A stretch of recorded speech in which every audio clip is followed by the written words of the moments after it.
할렐루야. 말기 췌장암으로 시한부 인생을 선고받은 랜디 포시 교수가 자기 47 인생을 정리하면서 쓴 책이 마지막 강의라는 그 책이 있습니다. 그 책에 보면 준비하라, 행운은 준비가 기회를 만날 때 온다, 이런 말이 있습니다. 그는 카네기 멜론 대학의 컴퓨터 공학과 교수인데 시한부 판정을 받고 마지막 인생을 어떻게 정리하는 것이 좋을까 고민하다가 대학 강단에서 마지막으로 강의를 하게 됩니다. 이 강의는 어린 세 자녀, 자기의 세 자녀에게 들려주는 아름다운 작별 인사로 장식이 되는데 유튜브로 그렇게 전파되어서 전 세계에 감동의 물결을 주었고 그 내용을 정리한 것이 바로 이 마지막 강의라는 책입니다. 준비하라, 행운은 준비가 기회를 만날 때 온다. 우리가 이 말을 곱씹을 필요가 있습니다. 사실 준비되지 않으면 기회가 와도 기회인 줄을 몰라요. 그래서 그 기회를 붙잡지 못하게 되고 그 기회를 그냥 흘려보내고 마는 것입니다. 그런데 이 말은 로마 제정시대에 저명한 철학자인 세네카가 먼저 한 말입니다. 그는 네로 황제의 서성으로도 알려져 있는데 행운은 준비와 기회가 만날 때 온다, 이런 유명한 말을 남겼습니다. 헬라어로 시간은 많이 들어보셨지만 카이로스와 크로노스 두 종류가 있습니다. 카이로스는 적절하고 중요한 기회의 순간, 질적인 순간을 의미하고 크로노스는 그냥 우리가 일반적으로 흘러가는 그 시간을 크로노스라고 합니다. 그리스 신화에 보면 이 카이로스는 제우스의 막내 아들로 나옵니다. 근데 그의 모양이, 그의 모습이 참 특이한데 이 머리 앞에는 굉장히 풍성한 머리카락을 가지고 있고 뒤에는 민머리입니다. 쉽게 말하면 뒤에는 대머리예요. 앞에만 이제 머리카락이 풍성합니다. 그리고 이 커다란 양쪽 날개를 가지고 있고 복숭아뼈에도 또 두 날개를 가진 거예요. 그리고 양손에는 저울과 칼을 들고 있는데 이 카이로스는 바로 기회의 신입니다. 그리고 이 카이로스는 발가벗었습니다. 그래서 사람들의 눈에 잘 띄고 또 이 카이로스가, 이 기회가 지나가고 나면은 잡을 수가 없습니다. 그럼 이 카이로스, 즉 기회를 붙잡으려면 잘 준비를 하고 있다가 카이로스가 눈앞에 볼 때 앞에서 머리카락을 잡아야 되지, 머리카락을 잡지 못하고 지나가고 나서는 잡으려고 해도 맨머리밖에 없고 옷도 없어요. 절대로 잡을 수가 없습니다. 그래서 이 기회의 신의 양손에 든 저울과 칼은 저울처럼 정확한 판단을 내리고 칼과 같이 날카로운 결단을 내리라. 그러니까 기회가 오면 빠르고 정확하게 판단하고 신속하게 행동하여 그 기회를 앞에서 붙잡아라는 거예요. 왜냐하면 앞에서 잡지 못하면 지나가고 나면 잡으려고 해도 맨머리에다가 옷이 없기 때문에 절대로 잡을 수가 없다는 것입니다. 따라서 준비된 사람만이 기회를 잡을 수가 있다는 것, 한 번 놓치면 두 번 다시 잡을 수가 없는 것, 이것이 그리스 사람들이 생각하는 기회의 정의였습니다. 오늘 우리에게도 기회는 마찬가지죠. 이 기회가 아무 때나 주어지지는 않습니다. 그리고 기회가 주어졌을 때 그것을 앞에서 신속하게 잡지 않으면 그것은 신속하게 지나가 버리고, 준비되어 있지 않으면 기회가 와도 기회인 줄 알지도 못하고 결국 기회를 놓치게 되고 활용할 수 없게 되어지는 것입니다. 그렇게 볼 때 사랑하는 여러분, 제3의 하이파이브 데이는 여러분에게 어떤 의미로 다가왔습니까? 누군가에게는 그냥 의미 없이 흘러 지나가는 크로노스의 시간일 수도 있지만, 혹 다른 누군가에게는 큰 의미를 가질 수 있는 카이로스의 시간, 즉 기회일 수도 있다는 것입니다. 근본 하이파이브 데이에 내 안에 한계를 넘으라는 주제처럼 이번 수련회가 한계를 넘길 수 있는, 한계를 넘어갈 수 있는 그런 기회일 수도 있다는 것입니다. 지금까지 살아오면서 번번이 나를 주저앉게 했던 한계들, 실패하게 하고 무너지게 하고 아무리 노력해도 뛰어넘지 못했던 거대한 벽과 같은, 성벽 같은 그 한계들이 우리에게는 있을 것입니다. 그것이 영적이든, 그것이 육적이든, 그것이 세상적이든, 그것이 다른 사람들과의 관계이든, 그것이 내 안에 극복하지 못한 연약한 성격들이든, 그것이 내 개인적인 문제든, 가정적인 문제든, 교회적인 문제든, 그것이 무엇이든 이번 수련회가 내 안에 한계와 연약함을 뛰어넘는 기회라면 여러분들은 어떻게 하시겠습니까? 하나님께서 그 기회로 여러분들에게 이번 수련회를 허락하셨다면 여러분이 이 수련회를 어떻게 맞이해서 어떻게 기회를 잡으시겠습니까? 저는 비록 짧은 1박 2일의 시간이지만 우리 하나님은 우리 안의 모든 한계를 능히 뛰어넘게 하실 수 있는 전능하신 분이신 줄로 믿습니다. 정말 하나님께서 이번 수련회를 통해서 내 안에, 우리 가정 안에 뛰어넘을 수 없었던 한계를 뛰어넘게 하신다면 우리 모두가 그 기회를 붙들어야 되지 않겠냐는 것입니다. 두 번 다시 없을 수도 있는 절호의 기회를 헛되이 흘려보내서는 안 되는 것 아니냐는 것입니다. 그렇게 되려면 준비해야 됩니다. 준비한 자에게 기회가 올 때 그것이 행운을 만들어내고, 다시 말 하나님의 역사를 만들어내는 것입니다. 이제 얼마 남지 않았는데 나와 우리 가정과 이 교회 안에 한계가 무엇인지를 들여다보고 그 한계를 뛰어넘었을 때의 그 엄청난 희열을 기대하시면서 그런 설렘으로 한계를 넘어 서게 하신 그 하나님을 기대하며 기도함으로 준비해 가기를 진심으로 축복합니다. 하이파이브 데이는 신랑 되신 예수님을 더욱 깊이 있게 만나고 예수 행이신 성령님께 집중하는 혼인잔치와 같습니다. 우리 모두는 이 혼인잔치에 초대장을 받았습니다. 오늘 본문의 배경은 예수님이 종려주일에 예루살렘에 입성을 하셨고 다음날 입맛무성한 무화과나무를 저주하셨고 성전을 청결케 했습니다. 그리고 이튿날 화요일에 예수님께서 성전에서 가르치실 때에 종교 지도자들이 무슨 권위로 이런 일을 하느냐 그렇게 질문을 했을 때에 예수님은 요한의 세례가 하늘로부터냐 사람에게서부터냐 그렇게 물으셨고 종교 지도자들은 아무도 대답하지 못했습니다.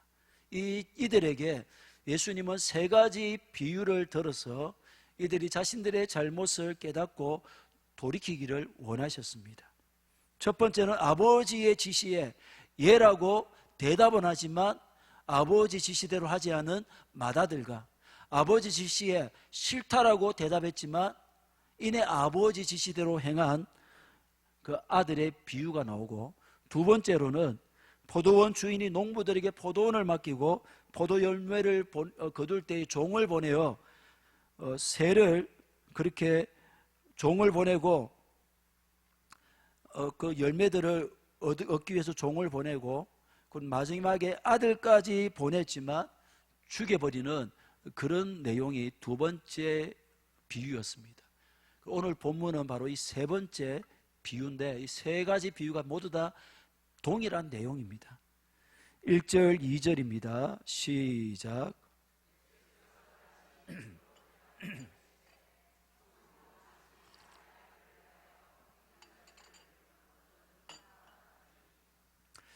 여기에 임금은 하나님이죠. 임금의 아들은 예수님입니다. 혼인잔치는 메시아가 가져오는 하나님 나라, 즉 천국 잔치를 뜻합니다. 하나님은 아들 예수님을 통해서 이 땅에서 천국을 문을 여시고 성대한 잔치를 베푸십니다. 우리 인생에도 많은 잔치가 있죠. 돌잔치, 생일잔치, 또 요즘은 거의 없지만 환갑잔치 등 여러 잔치들이 있고, 또 연인들끼리 우리는 닭살이 돋지만 만난 지 100일 됐다, 살리는 것도 대단합니다. 500일 됐다, 1000일 됐다 해서 기념일 파티도 하고 이렇게 하는데, 그런데 가장 중요하고 많은 하객들이 찾아오고 정말 기쁜 잔치가 바로 혼인잔치인 것이죠. 마찬가지로 우리가 천국에 들어가는 것은 혼인잔치처럼 가장 기쁘고 성대하고 큰 축복을 받는 것입니다. 세상의 어떤 잔치도 우리가 천국에서 누리게 될 그 잔치와는 비교조차 할 수 있는 잔치가 없는 것입니다. 그렇기에 만일 우리가 이 천국 잔치에 참여할 수 없다면 이 세상에서 어떤 잔치도 우리에게는 결코 흥미조차 주지를 못하게 됩니다. 왜입니까? 우리에게 천국은 전부이며 천국을 잃으면 모든 것을 잃는 것이기 때문입니다. 그런데 누구나 이 천국 잔치의 초청을 기쁘게 받아들이는 것은 아닙니다. 이 초청의 기회를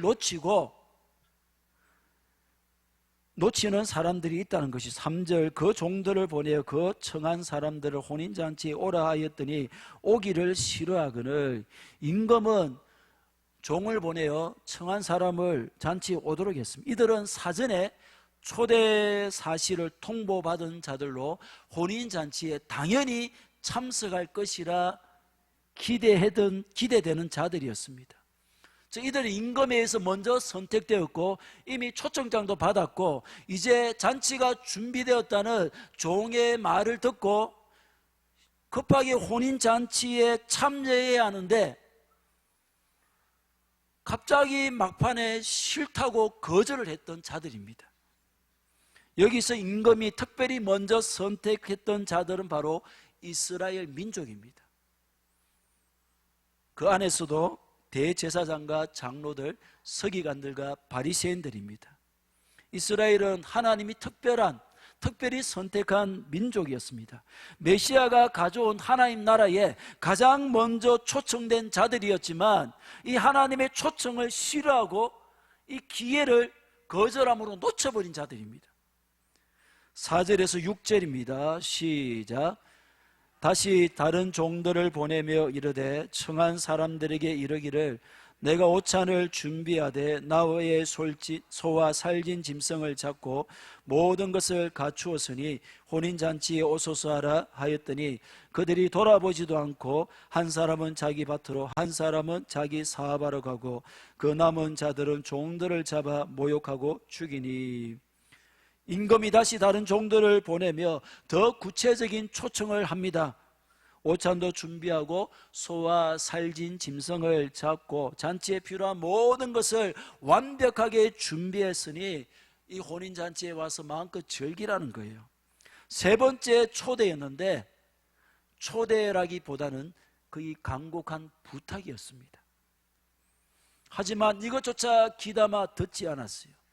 심지어 거들떠보지도 않고 밭에 가거나 사업하러 가는 등 자기 일로 임금의 부탁에 가까운 간곡한 초청을 또다시 거절했습니다. 천국 갈 결정적 기회를 발로 걷어차 버린 것입니다. 그들은 임금의 초청보다 자기의 일, 자기 이익이 더 중요하고 우선이었습니다. 하나님과 재물을 함께 섬길 수 없다는 말씀을 잘 입증해 줍니다. 그리고는 결국 더 큰 일을 벌이는데 임금이 보낸 종들을 잡아서 모욕하고 그것도 모자라 죽여버립니다. 무슨 말이 임금을 향한 두려움이라고는 겁대가리를 상실한 모습이죠. 임금을 무시하고 마치 임금이 없는 듯 마음대로 행한 것입니다. 여기서 임금이 보낸 종들은 선지자들입니다. 하나님은 구약에서 이스라엘이 돌아오도록 수많은 선지자들을 보내셨습니다. 그러나 이스라엘 백성은 그 선지자들의 메시지를 거부하고 심지어 그들을 모욕하고 나아가 그들을 죽이기까지 했습니다. 그리고 마지막 선지자라 할 수 있는 예수님마저 죽이려고 했고 끝내는 그를 십자가에 못 박아 죽였던 것입니다. 이들이 누구였습니까? 날마다 성전에서 하나님께 제사를 드리고 하나님의 율법을 낭독하고 삶 속에서 그 율법을 행함으로 백성들에게 거룩하다라고 경건하고 어려운 사람으로 인정을 받았던 바로 이스라엘 백성들, 종교 지도자들이었습니다. 그런데 그들의 실상은 하나님의 초청에는 관심조차 없었고 하나님을 경외함이 손톱만큼도 없었던 것입니다. 사랑하는 여러분, 이 모습이 우리의 실상은 아닙니까? 교회가 교회다움을, 성도가 성도다움을 잃어가는 가장 큰 요인이라면 무엇보다 하나님을 경외하는 데 있지 않는 거예요. 하나님을 경외하지 않는데 그 이유가 있다는 것입니다. 하나님의 말씀을 듣기는 듣지만 그 말씀을 무시하죠. 하나님을 믿는다고 하는데 실제로는 믿지 않으므로 하나님을 모욕하고 하나님이 없는 듯이, 하나님이 보지 않는 듯이 행동을 하는 것입니다. 주님의 일보다는 내 일이 우선이고 주의 뜻보다는 내 이익이 더 중요합니다. 그래서 아무렇지도 않게 주의 뜻을, 주의 말씀을 거절하고 거부해 버리는 것입니다. 임금은 자신이 보낸 종들이 모욕을 당하고 죽임을 당하자 그냥 내버려 두지 않습니다. 7절 8절입니다. 시작. 임금이 노하여 군대를 보내어 그 살인한 자들을 진멸하고 그 동네를 불사르고 이에 종들에게 이르되 혼인잔치는 준비되었으나 청한 사람들은 합당하지 아니하니. 임금은 진노했습니다. 자기 아들의 혼인잔치를 거절했을 뿐 아니라 자기가 보낸 종들을 아무렇지도 않게 죽인 자들을 그냥 내버려 둘 수가 없었습니다. 군대를 보내어 모두 진멸하고 그 동네를 전부 불살라 버렸습니다. 심판한 것입니다. 이스라엘은 하나님이 선택한 민족이었고 대제사장과 장로들은 특별히 먼저 하나님 나라에 초청된 자들이었습니다.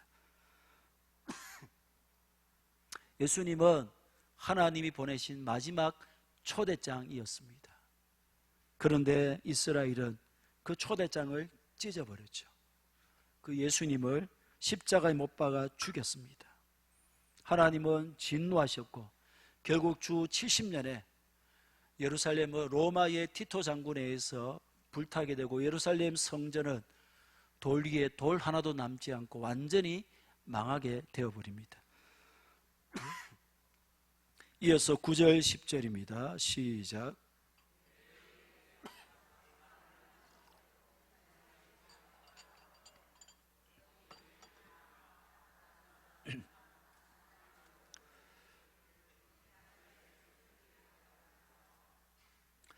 이제 임금은 초청 대상을 바꿉니다. 종들에게 이르기를 길에 나가서 사람들을 만나는 대로 그냥 혼인잔치에 초청하라는 거예요. 그 초청 대상 목록에 없던 자들인데, 그러니까 그 구별 없이 그냥 내거리에서 만나는 사람들 전부 다 혼인잔치에 다 데려오라는 겁니다. 그들은 세리들, 창녀들, 가난한 사람들, 병자들, 그리고 이방인들이었습니다. 본래 초청 명단에는 없는 대상이었지만 하나님은 그들도 천국으로 초대하신 거예요. 심지어 악한 사람들에게도 천국 문을 열어두셨습니다. 오직 하나님의 은혜이죠. 이로 인해서 오늘 우리가 이 천국 초대장을 받게 된 것입니다. 우리가 선하기 때문에, 자격이 있기 때문에 천국에 초청된 것이 아니죠. 우리는 본래 악인들입니다. 성격도 개팍하고 교만하고 썩내기도 잘하고 게으르고 무엇보다 전적으로 타락한 악한 죄인, 어떤 자격도 없습니다. 오직 하나님의 은혜로, 하나님의 은혜 때문에 천국에 초대된 것입니다. 믿습니까? 절대로 잊어서는 안 되는 잊을 수도 없는 하나님의 은혜입니다. 임금의 제한 없는 초청을 인해 혼인잔치에 손님들로 가득 차게 되었고, 임금은 초청된 손님들을 환영하기 위해서 연회장에 나왔습니다. 그런데 그곳에 예복을 입지 않는 사람이 앉아 있는 겁니다. 11절 12절 임금이 손님들을 보러 들어올새 거기서 예복을 입지 않은 한 사람을 보고 이르되 친구여 어찌하여 예복을 입지 않고 여기 들어왔느냐 하니 그가 아무 말도 못하거늘. 여러분, 시간, 장소, 상황에 맞게 옷을 입는 것, 이 복장 규정, 이걸 드레스 코드라고 그렇게 합니다. 여러분, 상견례를 할 때에 뭐 체육복을 입고 나가는 것은 그 예의에 어긋난 겁니다. 결혼식의 옷과 장례식의 옷은 다릅니다. 결혼식에는 화려한 옷을 입어도 장례식에는 검은색 옷을 입는 것이 그게 관례입니다. 학생은 교복을 입고 그렇게 학교에 가야 되고, 회사원들도 회사 분위기나 업무 성적에 맞는 옷을 입고 출근을 하는 것입니다. 이처럼 오늘날에도 어디를 가든 그곳의 시간, 그리고 타임, 상황, 오케이션, 또 장소, 플레이스, 이 TPO에 맞는 옷을 입는 것이 상식적입니다. 하물며 그 당시에는 더 엄격했어요. 특히 임금의 초청을 받고 온 자리에 예복을 입는 것은 당연했습니다. 이 예복을 입는 순간 신분이나 사회적 지위가 다 감춰져 버립니다. 뭐 가난하거나 비천함이나 선인이나 악인, 이 구별이 없어요. 예복을 입고 잔치에 참여하는 순간만큼은 모두가 평등하고 동일한 거예요. 그래서 가난한 사람이든 부한 사람이든 선이든 악인이든 누구든 차별 없이 이 잔치를 즐기고 기뻐할 수가 있어요. 왜냐하면 똑같은 옷을 입었기 때문에. 이처럼 예복을 입고 잔치에 참여하는 것에는 깊은 의미가 있었고, 그렇기 때문에 임금은 예복을 입는 이것 하나만을 이 잔치 참석할 때 요구한 것입니다. 따라서 이 잔치에 참여한 자가 예복을 입지 않았다는 것은 그 잔치를 초대한 주인을 무시하는, 주인에게 모욕을 주는 것이며, 그 잔치에 참여할 자격을 박탈당하게 되는 것입니다. 그래서 임금이 보니까 한 사람이 예복을 입지 않았어요. 어찌하여 예복을 입지 않고 들어왔느냐 물었는데 단순한 질문이 아니죠. 예복을 입지 않으면 이 잔치에 참여할 수 없다라는 준엄한 메시지입니다. 아무리 초대장을 가지고 있다 할지라도 예복을 입지 않았다면 당장 쫓겨날 수밖에 없다는 것입니다. 이 같은 임금의 질문에 예복을 입지 않은 사람은 아무런 말도 할 수가 없어요. 왜냐하면 어떤 말로도 이거는 해명할 길이 없기 때문입니다. 마치 임금의 명령이 내려집니다. 13절 임금이 사원들에게 말하되 그 손발을 묶어 바깥 어두운 데에 냈던지라 거기서 슬피며 이를 갈게 되리라 하니라. 이 사람은 결국 바깥 어두운 데로 던져짐을 받았습니다. 비록 초대장은 받았고 이 연회장 이 안에까지 들어왔음에도 불구하고 이 사람이 쫓겨나서 가야 할 곳은 지옥밖에 없었습니다. 결국 혼인잔치를 끝까지 참여하지 못하고 바깥 어두운 데로 쫓겨나 거기서 슬피 울며 이를 갈게 된 것입니다. 바깥 어두운 데는 지옥입니다. 지옥. 이 비유가 천국잔치라고 했거든요. 이 비유 이름이 천국잔치입니다. 천국에서 쫓겨나면 가야 할 곳은 지옥밖에 없어요.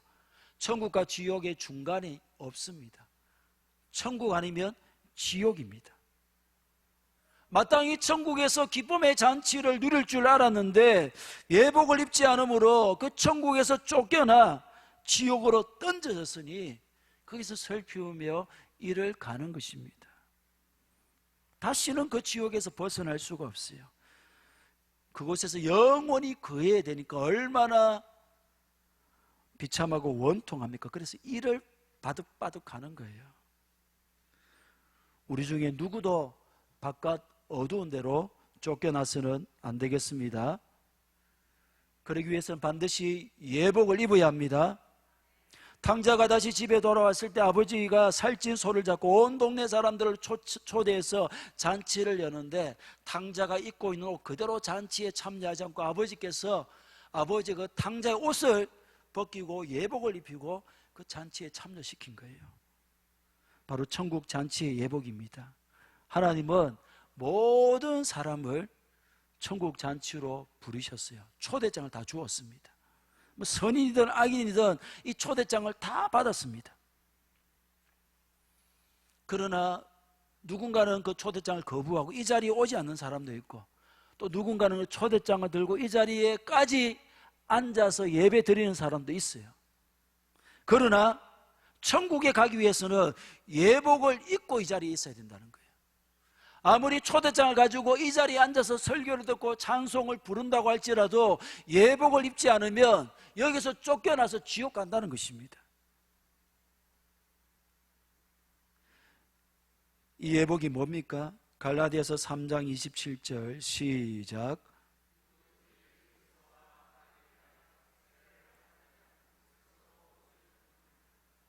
하나님이 우리에게 요구하시는 예복은 예수 그리스도입니다. 우리는 예수 그리스도로 옷을 입어야 천국 잔치에 참여할 수가 있습니다. 예수 그리스도 옷을 입는다는 것은 오직 예수님을 믿는 것입니다. 예수님이 십자가에서 죽으심으로 내 모든 죄가 깨끗하게 되었고, 예수님이 나의 구주 되심을 믿는 것입니다. 그래서 그리스도로 입는 옷, 예수로 입는 옷은 믿음의 옷인 것이죠. 믿음의 옷을 입어야만이 천국에 들어갈 수가 있습니다. 그러므로 사랑하는 여러분, 우리가 그동안 입고 있던 세상의 옷, 자신을 의지했던 옷을 벗고 믿음의 옷으로 갈아입어야 합니다. 죄로 인해 냄새나고 불결하고 더러운 옷을 던져버리고 깨끗하고 의로운 믿음의 옷을 입어야 합니다. 하나님께서 천국 문 앞에서 우리에게 요구하시는 것은 딱 한 가지입니다. 과연 그리스도로 옷 입고 있느냐, 믿음의 옷을 입고 있느냐, 쉽게 말해 예수님을 잘 믿었느냐 하는 것입니다. 그러므로 교회에 다닌다고 해도, 초대장을 가지고 이 자리에 참석했다고 해도 그리스도로 옷 입지 않고 여전히 세상의 옷을 입고 욕망의 옷을 입고 정욕의 옷을 입고 내 자아가 주인 노릇하는 옷을 입고 있으면 천국 초대장을 손에 쥐었다고 해도 천국에 들어갈 수가 없습니다. 이 비유의 결론입니다. 14절 시작. 청함을 받은 자는 많되 택함을 입은 자는 적으니라. 하나님은 모든 사람이 구원받기를 원하세요. 천국 가기를 원하십니다. 그래서 악인들에게도 초대장을 보내신 거예요. 기회를 주신 것입니다. 하나님의 은혜입니다. 하지만 누구나 그 기회를 붙드는 것은 아닙니다. 기회가 왔지만 예수 그리스도로 옷 입기를 거부하는 사람은 천국에 들어갈 수가 없습니다. 오늘 이 시간 주시는 메시지 얼마나 중요합니까? 이 시간에 이 말씀, 이 기회를 붙든다면 천국에 들어가겠지만, 여전히 예수 그리스도로 옷 입지 않고 있음에도 불구하고 오늘 이 시간 주시는 메시지, 이 기회를 놓친다면 그 사람에게 여전히 지옥의 문이 열려 있는 것입니다. 그런데 여러분, 택함을 입은 자는 결국 예수 그리스도로 옷 입게 되어 있습니다. 기회를 놓치지 않는 것입니다. 사랑하는 여러분, 천국 잔치로의 초청은 하나님이 주신 엄청난 기회입니다. 이 기회를 놓치면 안 되는 거예요. 그런데 분명히 먼저 초대받은 자들이 있었습니다. 이들에게는 특별한 기회가 주어졌음에도 불구하고 그 기회를 자기의 이익과 자기의 일로 인해서 걷어차버렸습니다. 심지어 잔치 자리에까지 나와왔지만 예복을 입지 않으므로, 즉 준비되지 않는 모습으로 기회를 놓친 사람도 있습니다. 오늘 우리는 어떻습니까? 이 기회를 필사적으로 붙잡았으며 또 붙잡기 위해서 준비하고 있습니까? 이번 하이파이브 데이는 하나님이 주신 또 한 번의 기회인 줄로 믿습니다. 한 사람도 이 기회를 놓치지 않기를, 준비되지 못한 모습으로 참석은 하지만 아무런 역사도 경험하지 못하는 사람이 없기를 진심으로 축복합니다. 준비된 모습으로 필사적으로 기회를 붙들므로 천국 잔치의 풍성함을 만끽하는 이번 하이파이브 데이로 만들어가기를, 예수 그리스도로 옷 입어서 일상을 천국으로 만들어가기를 주님의 이름으로 간절히 축복합니다.